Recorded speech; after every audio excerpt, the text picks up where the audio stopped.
Entre la population de Tourou et moi, c'est une histoire d'amour. Une vieille histoire. Parce que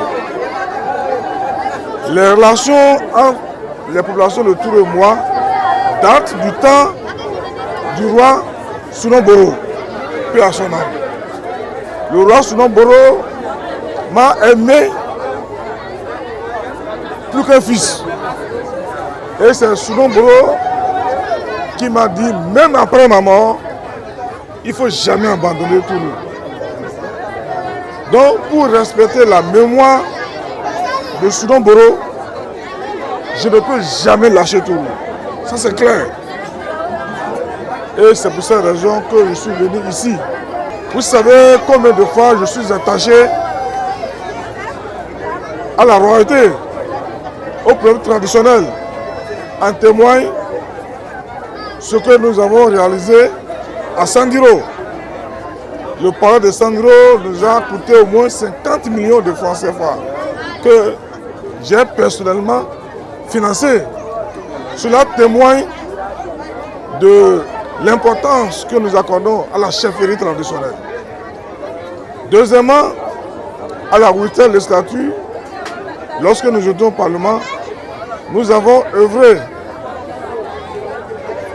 en insérant à la Constitution du 11 décembre 1990 modifiée la reconnaissance de la chefferie traditionnelle. Et maintenant, après l'expérience de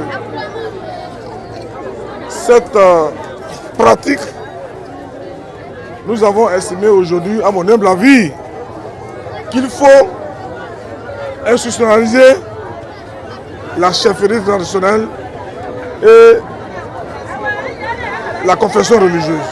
Il faut que la chefferie traditionnelle devienne une institution au même titre que la Cour constitutionnelle, au même titre que la Cour suprême, au même titre que la présidente de la République, que ça devienne une institution. Et c'est ce que nous allons faire, à mettre en place un bon lobby, parce que le monde fonctionne par le lobby. Nous allons travailler avec les députés du bloc républicain pour que prochainement on puisse penser à l'institutionnalisation de la chefferie traditionnelle et de la confession religieuse. Comme en Côte d'Ivoire, c'est les gardiens de nos traditions. Et aujourd'hui, pour valoriser cette tradition, à mon humble avis, je pense qu'il faut mettre le paquet en créant une institution dénommée Institution chefferie traditionnelle et confession religieuse. C'est très important. Et c'est pour ça que je suis venu saluer le roi de Tourou. Et vous avez vu l'accueil que m'a réservé et Sa Majesté le roi de Tourou.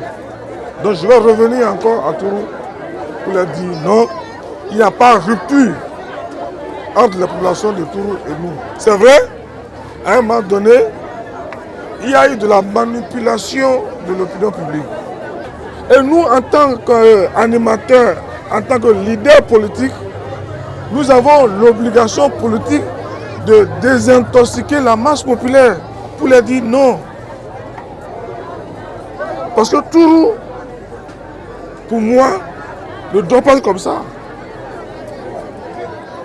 Et pour moi, la seule personne qui peut m'aider à développer Tourou, Perere, Ndali, Alafiarou, Koko, Agramao, c'est bien sûr le président de la République. Ce qui peut nous aider, la route Parakou-Kabor, c'est une honte. La route Perere, Parakou-Perere, Niki, c'est une honte. Dites-moi, l'aéroport de Tourou doit démarrer. Dites-moi qui a la solution. C'est celui qui a la farine, qui a la pâte. Et celui-là qui a la farine, c'est le président de la République. C'est le gouvernement actuel. qui peut nous aider. Et nous, en tant que leader politique, nous avons l'obligation d'expliquer aux populations pour dire non, le manipulateur se prend pour ce qui n'est pas, pour ce qui n'est plus. C'est vrai, je comprends bien, hein, on souffre de la nostalgie du pouvoir. Mais, malheureusement, chaque chose a un début, mais chaque chose aussi a une fin. Aujourd'hui c'est vous, demain c'est quelqu'un d'autre. C'est comme ça la vie. Quand vous finissez votre temps, vous partez et quelqu'un d'autre vient. C'est comme ça la vie. Et tant qu'on ne comprend pas ça, ça ne peut pas aller. Donc une fois encore, je dis aux populations de Tourou de ne pas perdre espoir. Sous le règne de Sa Majesté Pemoussé Toukosari, Tourou va retrouver son unité. Les filles et fils de Tourou vont se mettre ensemble pour développer Tourou. Avec l'accompagnement de notre gouvernement. Et avec l'accompagnement sur le leadership éclairé de notre président. Tourou va sortir de la misère, de la précarité.